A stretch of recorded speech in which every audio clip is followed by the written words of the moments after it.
mwaramutse ntasho kuri missionnaire Miguel Bermudas Marine abakozi b'Imana bose na bene data bose.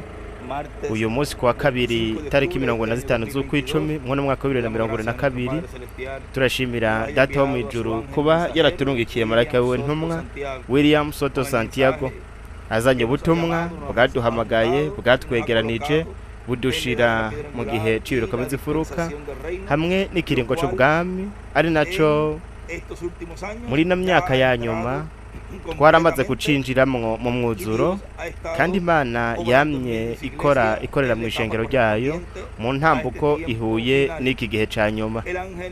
Marayika yaraje arahamagara aregeranya, ariko mwibuke yuko muri uko kwegeranya aho hinjiye bose, hinjiye imigwi yose y'imbuto zitandukanye. Kuherezo ry'ibihe rero abamarayika bazokongera kwigaragaza kandi bakora uko kugosora bariko barasora abamarayika bimbutse kugira ngo imbuto nziza bazikuremwo, imbuto mbi nazo bazihambire baziterere mu muriro. No kuvuga yuko hari ukwegeranywa kuri mu kundi kwegeranywa hariho isora igosora, kuko bitagenze uko nuko rero hoca hinjira canke vyoba nka ca gihe baraba yari ngaho kandi ntiyari yatumiwe ati ni vyiza uyu ni mu musohore hanze, ni mubohe mu muterere hanze. Murabona yari imbere mu mugwi w'abari batumiriwe amazimano y'ubukwe muri uwo mugani mu mazimano, nuko arakugwamwo. Murabe ingene imbere mu gihe cibiruka bizifuruka naho nyene muri no ntambuko ihuye n'igihe cukuragwa mu mwuzuro uguhindurwa hariho ugusora, kandi ivyo nivyo bizonaba ku nama nkuru y'amadini izo biriko iregeranya urwo rwafu mu gitabo c'ibihembwe vy'ishengero kidasubiwemwo. Mwidata Branham aho aravuga ko urwafu ruzokwegeranywa n'inama nkuru y'amadini. Iyo nama nkuru y'amadini izokora ico gikorwa, ariko mwiyumvire kandi urwo rwafu nago nyene ruri mw'isi, ruri mu madini kandi ruri no mu gihe cibiruka bizifuruka, igihe hazoba uko kwegeranywa ni ugushitswa kw'igice gihuye n'ibirenge bivanze vyuma n'ibumba, aho igikoko, ishusho y'igikoko, aho kizohenda abo bose bazoba bariko baregeranywa kuri rino herezo ry'ibihe. Kandi mu gihe ciyerekwa ry'ihema rinini Carpa Cathedrale, mu gushitswa kwaryo ico gikorwa gitegerezwa kuba kiriko kirakogwa. Ico gituma mwe mushobora kubona ubu ingene imbere mu gihe cibiruka bizifuruka ingene hariko haraba ibintu vyinshi, ari vyo nkuko twari tumeze. Abantu twese ntitwari gushobora kwinjira aho twatumiriwe. Hariho abantu kandi ubu baracahari, hariho abantu batazoja mu kunyakugwa mw'izamurwa.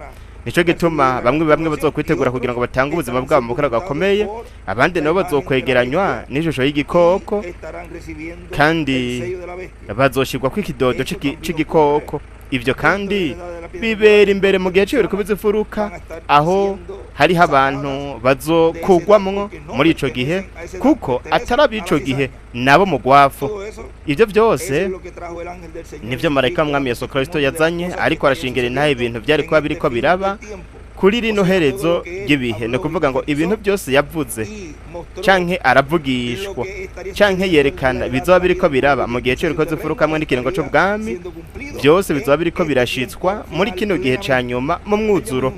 Yarahamagaye aregeranya biciye mu bukozi bwiwe, aribwo ari abamarayika begeranya imbuto z'Imana, uruvyaro rw'Imana muri Amerika Latine na Caraïbe, ariko aho hinjiye kandi n'urwafu.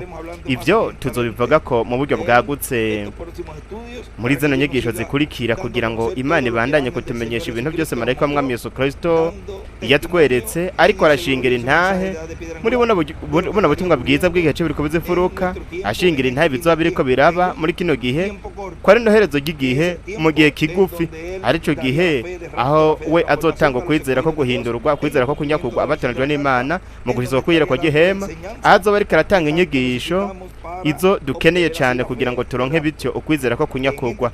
Muri kino gihe Imana izo biri kirigaragaza ubundi busha mu bukozi bwayo, kuko mwiyumvire aho yaramubwiye ngo ni ngombwa yuko uvugishwa iby'amoko menshi n'amahanga menshi n'indimi nyinshi. Imana yamye igendera duhishurira bino bintu byose muri kino gihe dukeneye kumenya kugira ngo turonke no kwizera ko kwimugwa, ukwizera ko kunyakugwa. Ni byiza, ibi ni ibintu tuzovuga ko mu buryo bwagutse mu idonido dukoresheje ibyanditswe bihwanye n'ibintu byose Imana izo biri kiratwereka biciye muri ubu bukozi bukomeye cyane, aribwo bukozi bwa Mose na Eliya, aribwo igice kimwe c'ico gikogwa cyashikijwe igihe marayika w'umwami Yesu Kristo yari ari kumwe natwe buriya muso Santiago, ariko mu mwuzuro bizoshitswa kandi biriko birashitswa kandi bizoshitswa ku iherezo rya byose, no hazoba kuno kwegeranya ana masigarira azoba ari karegeranywa, ariyo masigarira azoba ariko arategurwa kugira ngo aronke ukwizera ko kunyakugwa. Imana ibahezagire, Imana ibarinde, kandi turi muri iki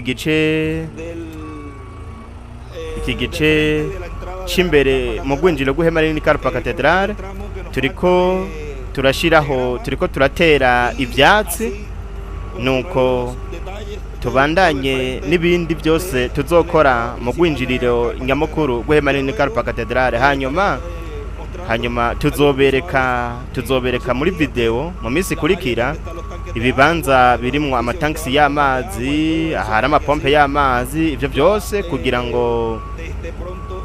ngo vuba cyane byose bibe byatunganije kugira ngo mushobore kubona igikorwa kiriko kirakogwa mu bibanza bitandukanye by'ihema rinini Karupa Cathedrale. Imana ibahezagire, barinde, mubandanye mugira umunsi wuzuye imigisha myinshi.